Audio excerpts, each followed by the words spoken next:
notre retraitée de l'enseignement et maire adjointe d'Échirolles, de conclure cette table ronde sur l'emploi. Merci.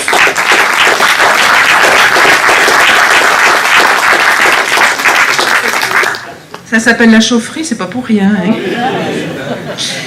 Bon alors, c'est pas simple de faire une synthèse de toutes ces interventions.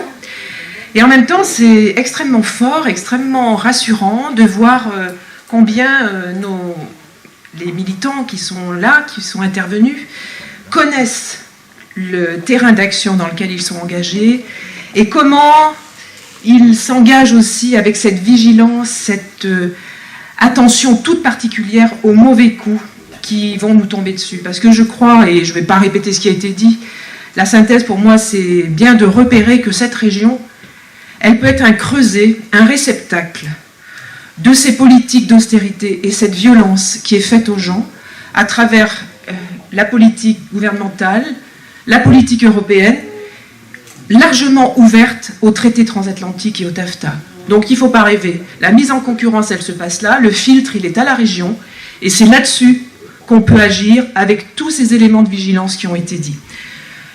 Les plans sociaux, les licenciements, la casse des services et de l'emploi public, chaque fois, il a bien été question de la domination des critères de rentabilité sur les critères sociaux.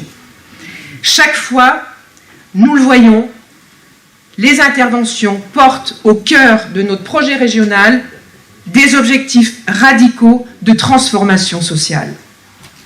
Chaque fois, dans les interventions, le lien a été fait entre un combat de politique générale et non une simple consultation repliée sur la dimension régionale. On a parlé d'actionnaires, de multinationales, on a parlé de cohérence, de refus de mise en compétition de nos régions. Donc on est bien sur quelque chose qui chaque fois articule la région avec les problématiques nationales. Et à toutes ces forces qui vont venir faire jouer la concurrence à l'intérieur de la région, on oppose une action qui part des citoyens engagés, une action qui part des syndicalistes, une action qui part des associations et des collectifs. On s'est doté d'outils.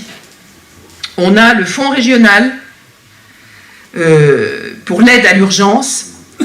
Et je voudrais dire, puisqu'il n'y a pas aujourd'hui les PME et les toutes petites entreprises, combien ce secteur est sensible à ce dispositif qui a été porté par les élus communistes et combien ils ont insisté lors de nos rencontres pour dire consolider ce dispositif. On en a besoin, il vient nous aider pour savoir où ça coince, comment se relancer, comment reprendre une entreprise. Ils sont vraiment très demandeurs sur ces questions. Autre axe, et je crois qu'on ne l'a pas assez dit dans cette campagne, c'est l'axe du Fonds régional pour l'emploi et la formation. Ce n'est pas donner de l'argent public de la région aux entreprises privées ou publiques, ce n'est pas une nouvelle banque, c'est bien un outil capable d'influencer et d'influer directement sur les instruments qui font le libéralisme. Alors, comme on n'est pas très recommandable devant la presse, on va aller jusqu'au bout, les instruments que c'est accaparer le libéralisme et le capitalisme financiarisé. Il s'agit bien d'utiliser comme effet levier l'argent public des régions pour le consacrer à l'action économique, pour mobiliser les crédits et pour permettre aux entreprises d'avoir une démarche tournée vers la création d'emplois, les actions de formation et de protection de l'environnement.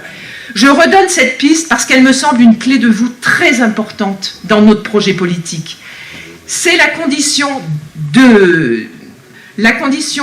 qui sera non négociable pour que l'argent public soit réellement utilisé, et ça a été dit tout à l'heure par plusieurs d'entre vous, pour que l'argent public sous contrôle démocratique, celui des élus mais aussi celui des citoyens et des syndicalistes, pour que cet argent public aille vers l'emploi.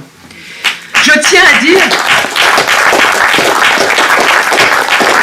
j'insiste fortement sur ce fonds régional, parce qu'il fait de nous des gens créatifs, porteurs de nouveaux pouvoirs d'intervention. Le premier niveau de construction consistant à maîtriser socialement la politique du crédit et l'argent des banques. Et c'est un moteur puissant, et j'insiste beaucoup là-dessus, c'est un point d'appui pour aller vers des fonds nationaux pour l'emploi et la formation, mais pour peser aussi sur des fonds européens tournés vers cette création d'emplois, vers la solidarité et vers la protection de l'environnement aussi, puisque tous ces enjeux sont constitutifs et peuvent créer de l'emploi. Donc je pense qu'à partir de la région, dans cette démarche complètement ascendante, et non pas descendante où on veut nous imposer des politiques d'austérité, mais une démarche ascendante faite de toutes ces propositions-là, on peut peser, y compris en réorientant peut-être la Banque européenne, donc la BCE. Je crois qu'il faut qu'on ait cette ambition-là d'échelons et de niveaux sur lesquels on peut s'engager pour lutter réellement contre le libéralisme et le capitalisme financiarisé. Je reviendrai peut-être simplement sur la question de la synergie entre emploi, recherche et formation, parce que ça me semble très important.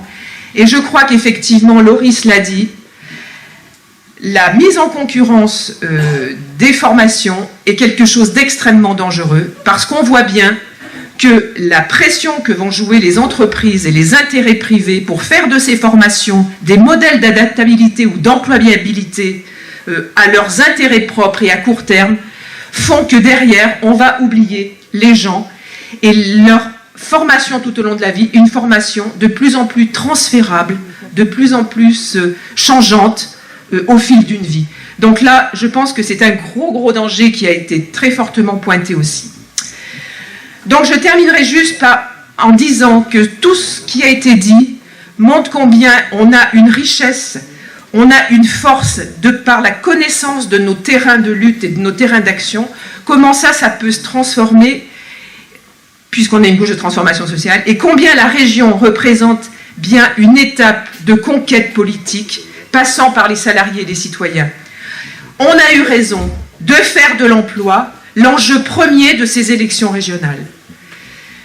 Je terminerai peut-être sur les services publics, parce que je ne peux pas ne pas parler de la transition écologique et énergétique et de la privatisation des barrages. Parce que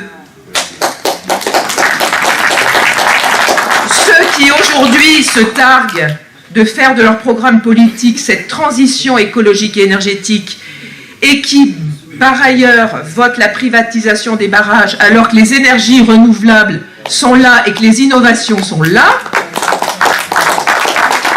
je pense qu'il y a quand même de belles hypocrisies autour de nous. Alors, toute ressemblance avec un groupe ou un parti n'est ni fortuite ni involontaire.